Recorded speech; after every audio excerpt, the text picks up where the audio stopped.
noches, estimados de la audiencia. Bienvenido a nuestro programa Legalmente Hablando. Los saluda Ricardo Daniel Saciain Sosa. Hoy contamos con la presencia del doctor Marco Aurelio González, Procurador General de la República. Buenas noches, estimado doctor. ¿Cómo está usted? Buenas noches, Ricardo. Es un gusto estar aquí contigo y con toda la audiencia. El placer de tenerte es nuestro. Mi querido doctor, si nos puedes dar una breve introducción para nuestro público que no es abogado, que no son colegas nuestros, pues los colegas te conocemos todos, pero el doctor Marco Aurelio es nuestro nuevo Procurador General, entra con este gobierno del presidente Santiago Peña, y si puedes hacernos una presentación de tu trayectoria, mi querido doctor. Sí, yo soy abogado procedente del Colegio Nacional de la Capital, promoción 1997, semiforista, la aviación, paracaidista militar. Luego de terminar la facultad, gano una beca a México, me voy a estudiar a México 2 años a una maestría, luego vuelvo al Banco Central del Paraguay. Luego tuve la oportunidad de irme becado a España para culminar mi estudio de doctorado y hacer otros estudios. Y durante mi estancia en el Banco Central le conocí al presidente, tuve la suerte de trabajar con él, somos más o menos de la misma generación. Él lideró varios proyectos, uno de ellos muy importante, no solamente para el Banco Central, sino para todo el Paraguay, porque se trataba de un abogado que recibía el sueldo del Banco Central y después se metía a regularle los honorarios otra vez al Banco Central. Una locura. Claro, pues ahí ya tenés un sueldo justamente por ser funcionario, Sí. no puedes más regular, sería como Exacto. una doble remuneración. Está expresamente prohibido en la Constitución y habían sentencias que le reconocían ese estado hasta que le llega una intimación. Él era miembro del directorio del Banco Central y dice, esto no puede ser, esto es una aberración jurídica, y ahí se le explica que como es una orden judicial, él se ve expuesto al desacato si es que no paga, una imputación, eventualmente si está imputado no puede ser miembro del directorio, y él manifiesta frente a todo el miembro del directorio, o sea, yo si tengo que pagar, yo renuncio para no pagarle a este señor. Y todos los miembros del directorio le asintieron. Entonces él encomendó un estudio jurídico del caso a ver si había alguna alternativa. Me toca a mí hacer un análisis, le planteo, me voy junto a él, mira, doctor, yo creo que a esta es una alternativa. Anotó ahí 2 o 3 puntos, hizo una consulta, yo te aviso, me dijo. Después de 20 minutos me llama, Marco, adelante, nos vamos con esto. Y así ideamos una acción judicial donde se logró parar, y no solamente contra el Banco Central, sino contra otras instituciones, porque se estaba volviendo una práctica. Y en algunos casos cobraba 3 veces, cobraba su salario, regulaba en la quiebra y regulaba al Banco Central otra vez. Imagínate, era una cosa ya desvergonzada y una práctica que estaba empezando a irradiar o a contagiar en otras instituciones públicas. Y esa gestión lo hicieron con el actual presidente de la República, Santiago Peña, ya mucho antes. O sea, cuando era miembro del directorio del Banco Central. Exactamente, y él dice, él lleva y le comenta al presidente de la República. En ese momento era procurador Roberto Moreno, luego Roberto Moreno se abandera también del caso y ve la implicancia que tiene y se logra revertir en sede judicial a través de una acción declarativa de certeza constitucional, y a partir de allí como que el Estado empezó a pisar más fuerte también en tribunal. Claro, totalmente. Entonces es un antecedente muy validero para que seas Procurador General hoy en día. Ya estabas prácticamente en plena función antes de tener el cargo. Bueno, a partir de allí yo empecé a trabajar ya más de cerca con el presidente, pudo conocerme más también, creo, el doctor Santiago Peña, cuando es miembro del directorio. Luego se va al Ministerio de Hacienda él, y nos volvemos a encontrar ahora. Ahora yo agradezco mucho la confianza, lo único que me pidió es patriotismo, honestidad y mucho compromiso. Pero aparte de tener una trayectoria impecable, estuviste en varias ternas, o sea, tener una trayectoria muy buena, esa es la realidad. Los que somos colegas tuyos te conocemos y podemos dar fe y testimonio de eso, que es importante. Muchas gracias, esos estudios también me permitieron entrar a la docencia en la Facultad de Derecho. Me gusta mucho enseñar, es algo que me apasiona. Ahora por el cargo hay algunas clases a las que no puedo asistir, pero es algo que no quiero soltar. Bueno, eso. Mi querido doctor, ¿y cómo encontraste la Procuraduría? Si nos puedes dar una estadística, ¿cómo encontraste? ¿Estaba ordenada? ¿Estaba bien? La Procuraduría es una institución con unos funcionarios de alto quilate que tienen mucho profesionalismo, que llevan adelante sus esfuerzos. Estamos haciendo alguna auditoría y eventualmente vamos a manifestar qué es lo que encontramos, pero en general lo que te puedo decir es de que hay un cuerpo humano sumamente valioso, altamente profesional, y nosotros estamos tomando acciones que intentan demostrar que estamos premiando la excelencia, el esfuerzo, el compromiso, y así también estamos combatiendo o desalentando otro tipo de prácticas de relajamiento, porque en el litigio judicial muchas veces no hace falta estar ausente, pero si vos bajás los brazos y no litigás de la misma manera con tu contraparte, es como que le guiñas el ojo a tu jugador contrario hacia donde tiene que patear el penal, ¿verdad? Y eso es algo que nosotros no vamos a tolerar, no vamos a permitir, y de hecho no estamos siendo condescendientes con las propuestas que llegan para que se actúe de esa manera. Claro, totalmente. Convengamos, me ha tocado ser contraparte de la Procuraduría ya anteriormente, y sí, litigan arduamente como cualquier otro oponente. Pero en el caso, doctor, a ver, cuando te consulto esto a nivel personal, ¿verdad? Cuando la Procuraduría se da cuenta que lo que la otra parte está pidiendo corresponde por derecho o que no tiene chances de poder hacer frente a dichos reclamos, ¿no es mejor hacer un buen arreglo en el sentido que a la larga le ahorra al Estado perder más? Sí, sin duda, en esos casos sí. Claro. Lo que es trágico es que cuando ocurre lo contrario igual se pacte. No, cuando ocurre lo contrario. Pero esas son las situaciones que a nosotros nos disgustan, ¿verdad? Y de hecho, cuando hay posiciones que correspondan atender, lo estamos considerando, nos reunimos con las autoridades de la institución pública afectada y si es que corresponde y se llega a un acuerdo. De hecho, no sé si recordaron una de las primeras acciones o manifestaciones del ministro de Economía, la ministra de Obras Públicas, la ministra de Salud, es de que acá hay una deuda y se va a pagar y luego veremos si hay responsabilidad y exigir la responsabilidad. Pero se asume el compromiso cuando se ve que el reclamo es fehaciente, que el reclamo se basa en un derecho que preexiste. Entonces, nosotros en ese tipo de casos, yo recibo abogados y me dicen, mira, acá en este caso la posición de la Procuraduría está defendiendo algo estéril, algo que no corresponde. Lo primero que hacemos es tomar contacto con las autoridades del Ministerio, a ver qué sensación tienen. En algunos casos ellos lo reevalúan y toman contacto directamente con la persona o para pagar la factura o para realizar la prestación que se está solicitando. Claro, porque cabe destacar que muchas veces uno a su cliente se ve obligado a decirle, mira, esto no corre, no te asiste el derecho y es mejor un arreglo antes de un mal juicio en el cual te va a acarrear una cantidad de gastos extras. Esa es la realidad y el Estado a veces está en esa situación. Por eso preguntaba, pero como una curiosidad mía. Sí, la verdad nosotros estamos convencidos que la mejor estrategia del Estado para defenderse es elaborando buenos dictámenes jurídicos, haciendo buenas resoluciones para que sean inimpugnables, ¿verdad? Como para no dar motivo a que el Estado pierda la demanda, a tomar decisiones sensatas, si hay que hacer algo, no negar por el solo hecho de negar, eso no corresponde. Ahí nos exponemos no solamente a pagar lo que hay que pagar, sino a pagar intereses, costas, honorarios, etc. Totalmente. Mi querido doctor, ¿y qué tipos de demandas son la mayoría que tienen ustedes como Procuraduría General? ¿Cuáles son las demandas más habituales contra el Estado?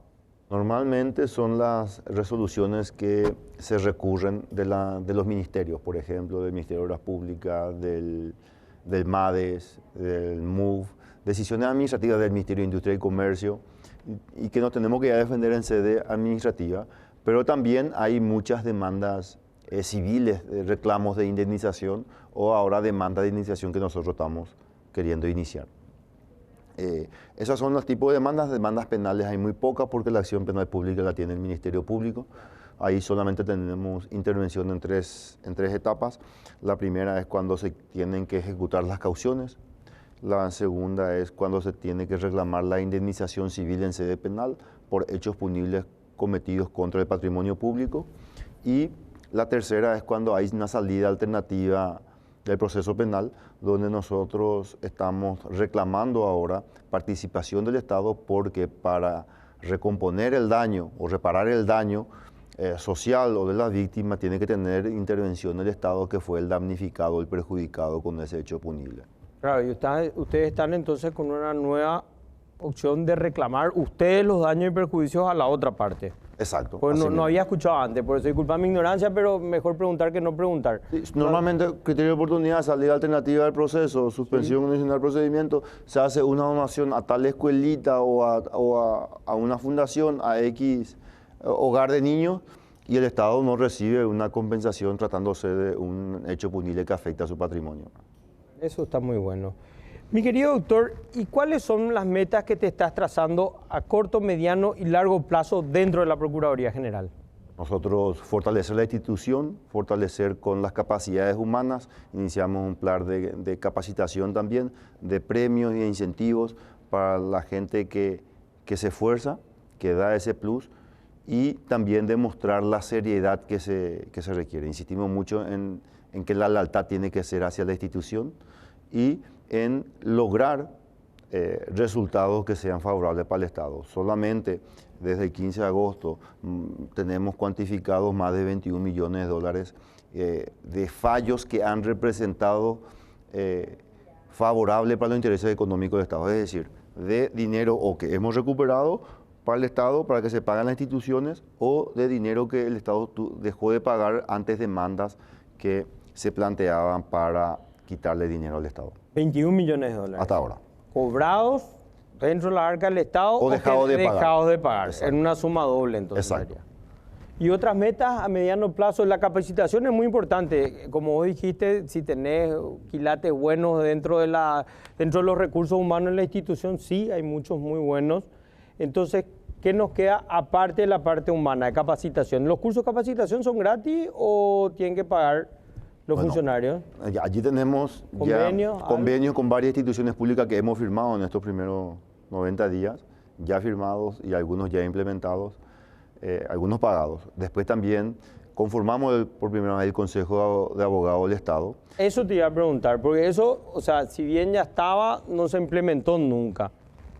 ¿Cuál es su función, mi querido doctor, y en qué se basa? Dentro del Consejo de Abogados del Estado, nosotros identificamos algunos cursos de acción, ¿verdad? El primero de ellos es fortalecer la capacitación del personal, es muy importante para que el Estado se defienda mejor y quite mejores decisiones, sea más justo y sea más eficiente. En ese efecto iniciamos ya un primer curso corto con la Defensoría Pública y la Facultad de Derecho, ahora iniciamos otro curso que empezamos la semana pasada, el 3 de noviembre, y termina el 15 de diciembre, 2 días a la semana, solamente para abogados de Estado, en un espacio que pretendemos que sea de interacción, donde los abogados manifiesten sus preocupaciones, sus intereses, sus preguntas, sus dudas, y los docentes empiecen a evacuarlos y todos entremos en sintonía. También tenemos por intención, ya hemos lanzado, aunque está solamente en etapa final para entrar en producción, un repositorio de precedentes administrativos para crear una memoria institucional que todas las instituciones puedan enriquecerse del trabajo que hacen las otras instituciones cuando hay buenos argumentos, cuando uno tiene que realizar un escrito, si toma buenos argumentos que ya fueron trabajados en nuestras instituciones más sólidas, eso ayuda a una mejor gestión, a la optimización de tiempo. También en ese marco del Consejo de Abogados del Estado, nosotros con un fuerte apoyo del MITIC estamos viendo para que en el mediano plazo podamos tener una interconexión con la base de datos del Poder Judicial, de extraer datos y crear una plataforma de seguimiento de casos judiciales donde al extraer la información también podamos generar plazos internos y realizar un mejor control. Actualmente la Procuraduría tiene el Banco Central, tiene la Abogacía del Tesoro, un sistema de monitoreo donde se van a revisar el expediente del Poder Judicial o ya electrónico y vuelven a cargar las actuaciones para que sus autoridades le hagan un control a ver cómo va el expediente. Lo que nosotros queremos es avanzar, dar un paso más, no tener que hacer una doble carga de algo que ya está extraído. Ya hablamos incluso con la gente de la Corte para avanzar hacia esta meta que es la que te estoy comentando, de modo que se pueda tener una plataforma y todas las instituciones públicas de Estado se puedan ver beneficiados con la misma plataforma, del mismo modo también que todas las instituciones públicas puedan hacer un seguimiento del desempeño de sus abogados y de cómo avanzan las causas donde ellas se ven incluidas o se ven afectadas. Entonces, ese es otro objetivo que nosotros tenemos dentro del Consejo de Abogados. También desde la asesoría jurídica en la presidencia se está trabajando y que forma parte del Consejo de Abogados, dicho sea de paso, para crear un repositorio de normas de las cuales se puedan beneficiar también las instituciones públicas. Ya la actual página de la presidencia para encontrar decretos es mucho más dinámica, tiene un sistema de control de búsqueda mucho más eficiente. La idea es avanzar y desarrollar más esas herramientas para que luego las demás instituciones también se tengan que involucrar allí, porque hoy día si vos querés encontrar un reglamento tenés que ir a la página web de cada institución pública y ahí tenés que más o menos saber en qué año, en qué materia. O sea, hay muchas complicaciones todavía y todo esto son condimentos que afectan a la seguridad jurídica. Nosotros, muy conscientes de eso, estamos tratando de generar una base de datos, un mejor acceso, un mejor control para que eso también redunde en una mayor seguridad jurídica. Porque como abogado sabrás, Ricardo, que es nuestra gran deuda con el país. Paraguay es un ejemplo y un modelo en la región, y más todavía si se nos compara con nuestros vecinos, en crecimiento económico y en desarrollo económico, en algo sostenido durante más de 20 años. Y en cuestión de seguridad jurídica estamos muy detrás, ¿verdad?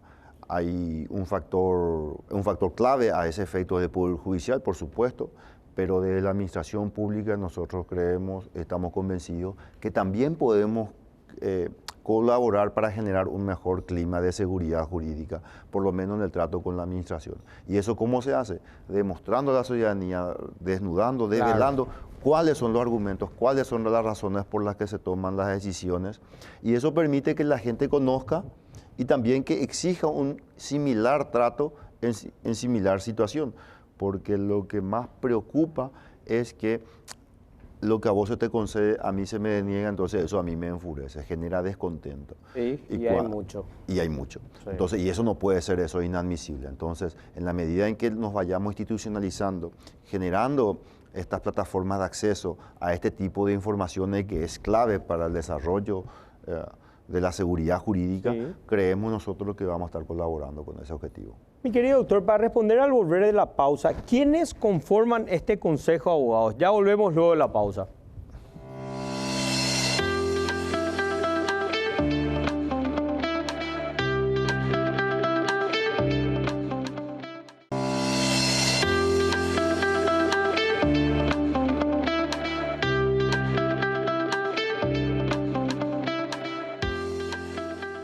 Seguimos nuestro programa Legalmente Hablando con la presencia del doctor Marco Aurelio González, Procurador General de la República. Estimado doctor, cuando estábamos hablando del Consejo de Abogados, ¿quiénes lo conforman? El Consejo de Abogados está integrado por el Procurador General, el asesor jurídico de la Presidencia de la República, el abogado del Tesoro, los asesores jurídicos de los poderes del Estado, el Poder Judicial, el Tribunal Superior de Justicia. Todos los poderes. Y todos los directores jurídicos de todas las instituciones públicas. O sea, completo, están completo. Todos. Entonces, Todos. Cuando hablamos de una memoria institucional como algo tuyo, porque realmente esto se da con tu mandato, estamos hablando tipo de un banco de jurisprudencia ante casos similares. ¿Cómo sería para explicar a cabalidad? Sí, nosotros queremos Me quedé con la duda. Un banco de jurisprudencia administrativa, de decisiones administrativas, de escritos que se realizan en la institución pública, de modo que todas las instituciones puedan beneficiarse. Yo siempre pongo el mismo ejemplo, a lo mejor lo que me escuchan ya les parezco aburrido, pero en la Procuraduría hace 5 años tuvieron Roberto Moreno Rodríguez de Alcalá y Giuseppe Fossati, dos juristas muy renombrados, destacados, también por su labor investigativa, académica y de la producción bibliográfica que tienen.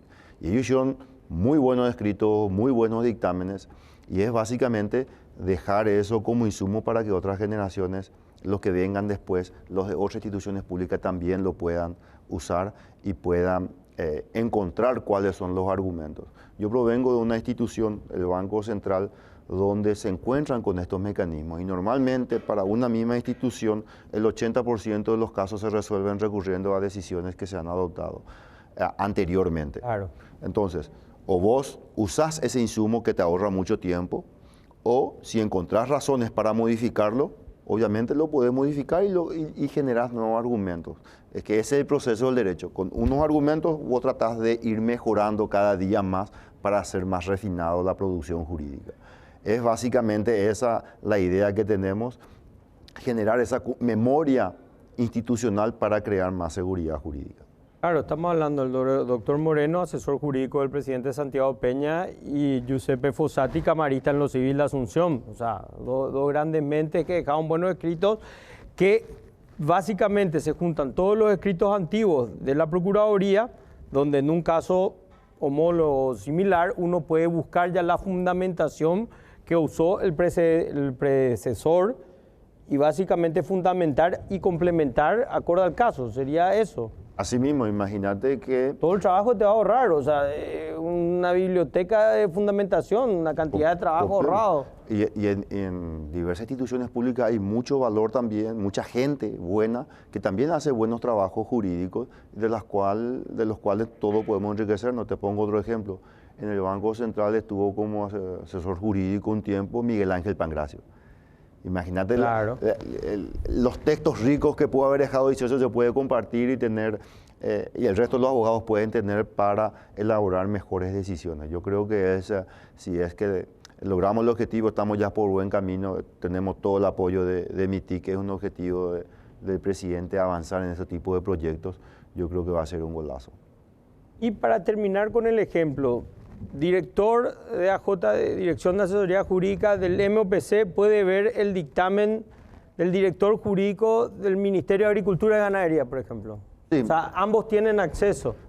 Eso se está desarrollando. El MITIC, esa es la parte de apoyo del MITIC. El MITIC ya está finalizando, pero cuando finalice, el director jurídico del Ministerio de Obras Públicas va a poder ir cargando sus argumentos, va a poder etiquetarlos para que las búsquedas sean más eficientes, más rápidas, y cualquier director jurídico de otras instituciones va a poder ver una vez que ese director jurídico haya compartido ese precedente. Eso va a ahorrar muchísimo trabajo y va a dar una solvencia y sobre todo una línea a seguir acorde a las jurisprudencias. Así mismo, y la idea también es dentro de ese mismo repositorio empezar a cargar jurisprudencias, razonamientos judiciales que nos sirven en el día a día para tomar mejores decisiones o sobre bases más ciertas, porque el administrador, ¿qué es lo que quiere? Quiere seguridad para estar tranquilo de que el día de mañana no le van a molestar por una mala administración o por una mala decisión. Claro. Entonces, también va a formar parte de ese repositorio los análisis o los precedentes judiciales que han servido de base en juicios donde se han fallado a favor o en contra del Estado paraguayo. Eso está muy bueno. ¿Y la plataforma de seguimiento también la está sustentando el MITIC? ¿El MITIC es la que está ayudando, está desarrollando eso? ¿Ya está implementado o se va a implementar? Bueno, allí ya lo tenemos hablado con MITIC, ya tenemos más o menos diseñado el plan, pero ahí te cuento. Ahí lo que vimos es, hay varias instituciones públicas que tiene, Procuraduría, Banco Central, Abogacía del Tesoro, y cada uno no puede dialogar con el otro. Y como que se generan sobre bases estancas, tienen también una base ya obsoleta que le impide esa interoperabilidad, etc. Y también esa interconexión con el sistema del Poder Judicial. Pero nos reunimos con la gente del Poder Judicial, con los ministros, el presidente de la Corte, y ahí lo que vimos es, se está en una etapa de fortalecimiento de ese expediente judicial electrónico, porque está en una fase donde hay 2 peldaños más a lo que se quieren subir, ¿verdad? MITIC también está apoyando ese desarrollo del expediente electrónico y a partir de allí va a ser más fácil diseñar, porque de nada me sirve que yo me vaya con mi expediente electrónico para sumario, mi expediente electrónico de seguimiento de casos y el expediente judicial por una tercera vía y que estos no dialoguen entre sí. Entonces la idea es fortalecer el que está más avanzado, una vez que esté avanzado el expediente del Poder Judicial, eso trasladar para que todas las instituciones públicas usen esa misma plataforma para hacer sus sumarios administrativos, de modo que cuando terminen los sumarios y si hay una demanda, por el mismo canal se derive al Poder Judicial ese expediente administrativo electrónico y ya no se necesite de ningún papel, ¿verdad? Que haya un diálogo entre sistemas y del mismo modo también que este sistema que yo te hablaba de seguimiento de casos judiciales pueda extraer esos datos para que la información esté en línea y no tenga que depender de la carga manual. Y al mismo tiempo que esté interconectado una plataforma de precedentes que pueda vincularse al PDF de la decisión, al sitio donde está alojada la decisión judicial o la decisión administrativa. Es decir, con mi TIC lo que nos estamos asegurando ahora de crear un canal para que nos vayamos todos hacia un mismo norte, para que haya sistemas que dialoguen entre sí y que eso pueda hacer que el trabajo sea más eficiente y que el funcionamiento de la plataforma también pueda ser más eficiente. Y eso creemos que también es un avance no solamente para ahorrar papel y para ahorrar tiempo, sino para luchar contra la corrupción. No, y va a estar totalmente centralizado, o sea, básicamente todos van a estar en línea en una misma plataforma. Algo así. Algo así, porque hoy, fíjate, hoy vos tenés varios expedientes electrónicos en diferentes instituciones públicas. Pero el Banco Central, cuando tiene que remitirle una nota a la Procuraduría, tiene que imprimir todos sus expedientes electrónicos y le remite al Banco Central, a la Procuraduría. En la Procuraduría llega, se digitaliza todo y tiene que procesar a través de su sistema de expediente electrónico.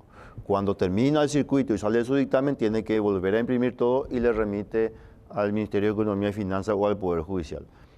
O sea, no hay un diálogo entre sistemas todavía y esta es una de las capacidades que quiere fortalecer MITID, que se generen esas APIs, esos conectores entre diferentes sistemas para que el ahorro del papel sea cero en algún momento, ¿verdad? No, y la lucha a la corrupción en el sentido de que al estar todo centralizado y focalizado, vos no podés en A decir Z y en otro A decir en X y en otro A decir, o sea, porque van a estar prácticamente todas las resoluciones y los mecanismos de defensa que se utilizaron en situaciones similares.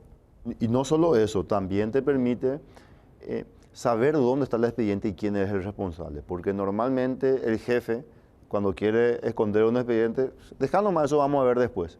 Y el pobre dictaminante se queda con el expediente y en el sistema él aparece como el culpable. Ahora, como ya con su jefe va a dialogar a través del sistema, le va a enviar el dictamen y ahí se va a ver quién es el que tuvo la demora en la tramitación de un expediente, ¿verdad? Entonces, y vas a poder medir a cuáles expedientes le da más prioridad y por qué está desatendiendo los más antiguos. Es también... Eso está buenísimo, pues no vas a poder encajonar tampoco, o sea, de tener un orden de llegada y un orden de despacho. Y le podés dar un usuario al ciudadano para que él pueda hacerle seguimiento a su expediente y pueda saber dónde está e ir a hablar con la persona que tiene a su cargo. La otra vez le tuvimos al ministro Alberto Martínez Simón y justamente le estaba explicando el tema del usuario, del justiciable que tiene acceso hoy en día con un PIN a poder darle seguimiento a su propio expediente. ¿Sería algo similar? Algo similar. Entonces yo anoto, me piden un usuario y con eso yo mismo le doy seguimiento a mi expediente. Exacto. Ya funcionan algunas instituciones, ¿verdad? Donde a vos te dan una contraseña, que es el número del ingreso de entrada, tu NIC, que es tu número de expediente, y te dan una contraseña para ingresar a hacerle seguimiento a ese expediente. Eso está buenísimo. Mi querido doctor, ¿y cuándo esto ya estaría implementado en un 100%? Bueno, el formulario de repositorio, el estar alojado en una página web, yo creo que no pasa de noviembre, esto ya es ahora. Ahora, entonces, Ahora. estamos hablando de ahora.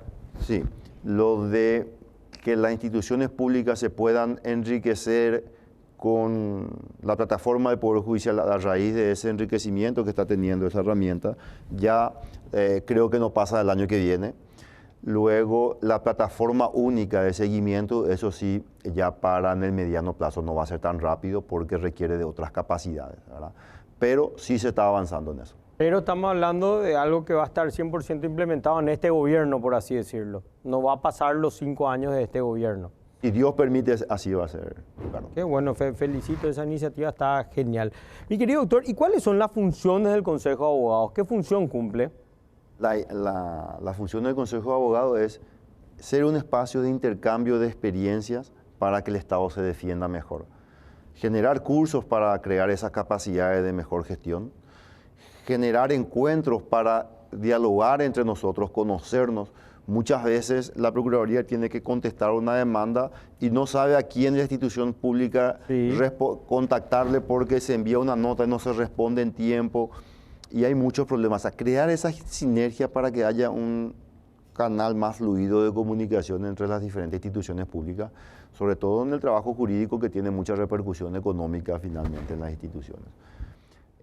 Básicamente esa es la idea, articular acciones, articular experiencias comunes para tomar mejores decisiones y ver qué acciones podemos llevar en conjunto entre todos. Claro, o sea, sería un gran mastermind, por así decirlo, de los abogados funcionarios del Estado. Así mismo. Los que tienen a su cargo proteger los intereses nuestros, ¿verdad? Los intereses de todos los ciudadanos, al fin y al cabo. Eso es algo que nos recuerda siempre el presidente cuando nos designó, y siempre en cada oportunidad dice: recuerden que los bienes del Estado no son de este gobierno, son de los ciudadanos que son los dueños de este país. Totalmente, los intereses son nuestros. A la larga o a la corta, los intereses son totalmente. Porque si el Estado tiene que pagar, sale del dinero de los contribuyentes. Sí. Mi querido doctor, para hablar al regreso de la pausa, la finca 919. Ya volvemos luego de la pausa.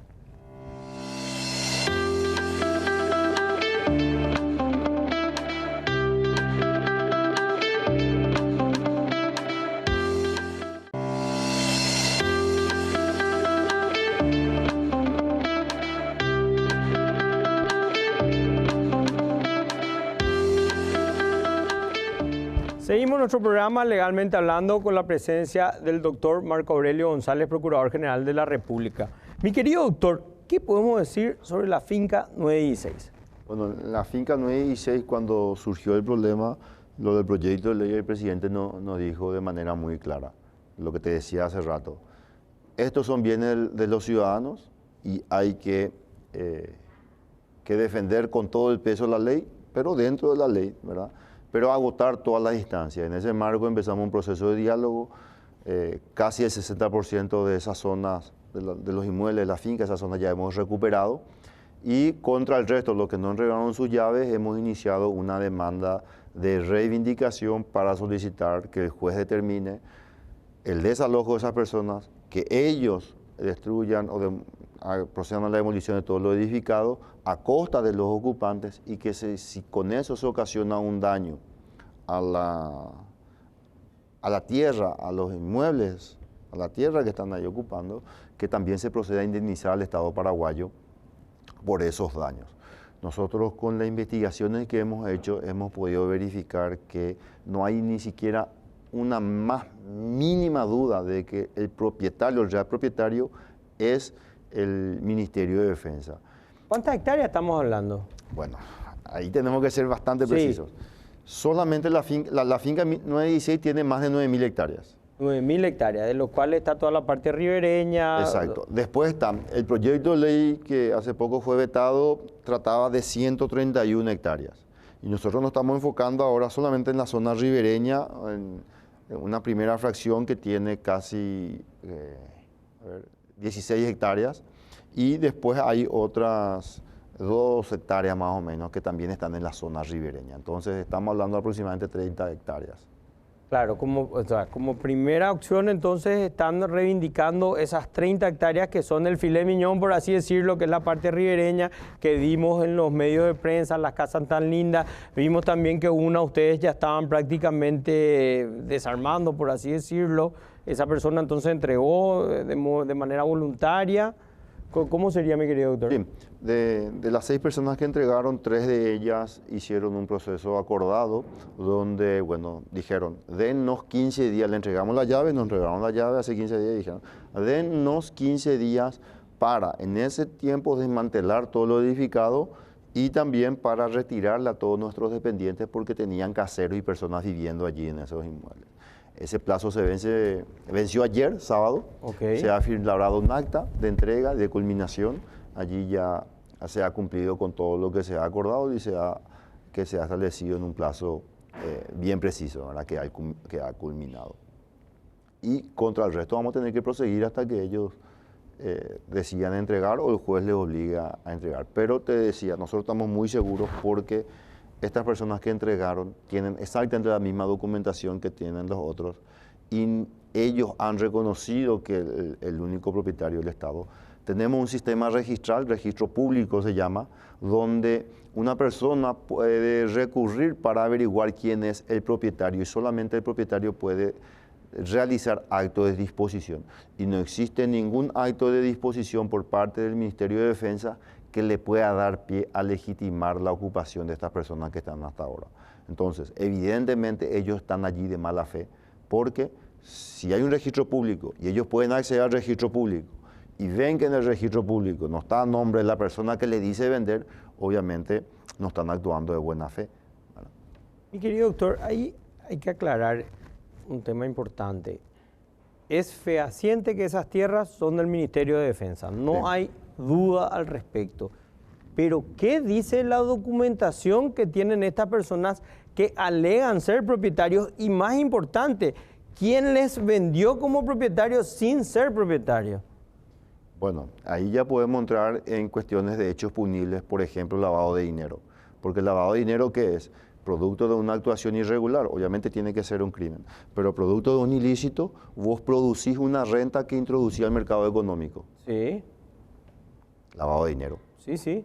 ¿verdad? ¿Qué es lo que ocurrió? Si alguien de una ocupación ilegal obtuvo una renta, incurrió en lavado de dinero, ¿verdad? Pero la situación concreta de estas personas en ese ámbito se va a tener que, el responsable de la Fiscalía debe determinar cuál es la consecuencia con relevancia penal. Nosotros tenemos una teoría, tenemos un análisis del caso, remitimos la documentación y un breve análisis que nosotros hicimos, pero somos también respetuosos del Ministerio Público, quien tiene la acción penal pública, el titular de la acción penal pública y quienes son los que tienen que determinar qué es lo que está ocurriendo allí. Pero, independientemente de esa consecuencia penal, no puede tener ninguna consecuencia civil, porque el registro público y el registro genera oponibilidad frente a terceros. Y nosotros ahora estamos reclamando civilmente la posesión, porque la titularidad no está en discusión. Y el Ministerio Público va a tener que actuar de oficio. Y el Ministerio Público tiene todos los elementos para estudiar y para determinar cuál es el curso de acción que va a seguir. Claro, porque voy a replantear mi pregunta, mi querido doctor. O sea, si yo no salgo de acá porque digo que esta mesa es mía, porque tengo el título que me vendió Juan, y venís y me decís, no, Juan no era el dueño era el Ministerio de Defensa, Juan nunca fue el dueño y vos nunca fuiste dueño, por ende, entonces termina en una responsabilidad para Juan que me vendió, para mí que me doy cuenta de que no es mío o ya sabía que no era mío. Esa es mi pregunta. ¿Todo el mundo ya sabía que no era suyo y quiso creer que Juan les vende o cómo viene la mano? Esa es la parte que no estoy entendiendo. Algunos son abogados incluso y saben cómo funciona, ¿verdad? La ignorancia de la ley no puede... No exime su cumplimiento. No exime su cumplimiento y no puede alegarse. Vamos a suponer el mismo caso. ¿Qué pasa si vos tenés una casa y yo le vendo a Pepe tu casa, que está a tu nombre? Contrato nulo de nulidad, absoluta. Así mismo. Y no puede prevalecer contra tu justo título de escritura que está inscrito en los registros públicos. Además de que porque vos tenés los documentos, porque el registro le estaba avisando a todo el mundo que esa casa es de Ricardo y no de otra persona. Y que nadie más que Ricardo puede disponer ni otorgar derecho. Totalmente. Entonces podemos hablar de que la gente sabía que no era suyo. Y claro, por eso algunos entregan su llave y otros van a esperar el resultado de la reivindicación con todos los gastos y responsabilidades anexas que van a conllevar. Pero es que, claro, ellos mismos declaran que sabían. ¿Por qué? Porque ellos dicen, yo estaba esperando que el INDER me transfiera, que el INDER le transfiera al municipio para que el municipio me transfiera. Había un decreto que nunca se concretó. Y el decreto, ¿sabes qué decía? Que el Ministerio de Defensa le iba a trasladar el dominio y la propiedad al Ministerio de Agricultura por un acta de la Escribanía Mayor de Gobierno, y que allí el Ministerio de Agricultura podía disponer de esos inmuebles a través del INDER. Y el municipio dice que las tierras del INDER en zona rural de su municipio le pertenecen al municipio. A la municipalidad. A la municipalidad, en zona urbana, perdón. ¿Y qué pasa? Este primer paso nunca se dio, claro. Entonces ellos están reconociendo, querían que el INDER le otorgue, pero sabían que el INDER todavía no recibió, porque no recibió ni siquiera todavía el Ministerio de Agricultura. Claro, ahí se entiende perfectamente. O sea, es una futurología. En algún momento el ministerio le va a pasar al otro ministerio, el otro ministerio, a la INDER, el INDER como está en el casco urbano de la municipalidad y la municipalidad te va a transferir. Exacto. No, y es más, la existencia de varios proyectos de ley, el último proyecto de ley, es una prueba más de que esas personas sabían que el inmueble era del Ministerio de Defensa. Por eso en el proyecto de ley se dice claramente, queremos que estas tierras del Ministerio de Defensa pasen y sean expropiadas, que se puedan vender a estas personas. Esa es otra prueba muy contundente de que no existe ninguna razón para creer siquiera que ellos tienen alguna legitimación en esa zona. Excelente la explicación, me quedó clarísimo. Mi querido doctor, y cuando hablamos de los contratos vencidos, con las denuncias que hubieron, sobre todo de IPS, hace poco tuvieron un triunfo con respecto a eso. ¿Cuál es la posición de la Procuraduría? Nosotros hemos, en un caso reciente que se nos comunicó esta semana, el viernes pasado, Ricardo, te cuento, un juzgado, la doctora Rocío González Mora, con un análisis impecable, muy fino, dijo, cuando una empresa le demandaba al Ministerio de Obras Públicas que le pague una suma por un servicio que le habría prestado, dijo claramente, espera un poco, acá hay contrato vencido, acá no hay contrato. ¿Cómo vos le vas a reclamar al Estado el monto de algo que no te debe porque no hubo nunca una relación contractual? O sea que para entender en este caso, esto es bueno para los proveedores del Estado. Una vez que fenece el contrato, fenece la responsabilidad, y si no hay una adenda, una prórroga, dejen de prestar los servicios porque están prestando al aire. Sería básicamente. Y con las denuncias de IPS, mi querido doctor, ¿qué podemos decir al respecto? Las denuncias de IPS tiene personalidad jurídica propia, entonces tiene sus propios abogados con quienes se representan. Yo me llevo bien porque mi hermano es director jurídico de IPS, ¿verdad? Pero la Procuraduría le representa a las instituciones públicas que no tienen esa capacidad de estar en juicio porque no tienen personalidad jurídica como los ministerios. Claro. ¿Verdad? Pero también participamos si es que esas instituciones públicas con capacidad jurídica propia como Banco Central, como IPS, piden que nosotros intervengamos. Yo pensé que todos en una cierta formalidad pedían el acompañamiento, pero... Pueden pedir, como es una facultad. A una facultad, pero pensé que era como una formalidad que siempre pidió el acompañamiento para tener dos frentes de defensa, o sea, para no ir solo. Normalmente se piden en los juicios importantes, los casos grandes. Y en los otros, bueno, yo puedo obviar y defenderme yo mismo. Yo, institución, me defiendo solo, sería así. Así mismo. Perfecto, mi querido doctor. Y bueno, mi querido doctor, más que agradecido por habernos acompañado esta noche. Mirá, si querés darle algún mensaje a la audiencia, por favor. Muchas gracias, Ricardo, te agradezco muchísimo la invitación, un honor y un privilegio estar aquí. Y solamente es decirles que en lo que nos toca desde la Procuraduría hay mucho compromiso.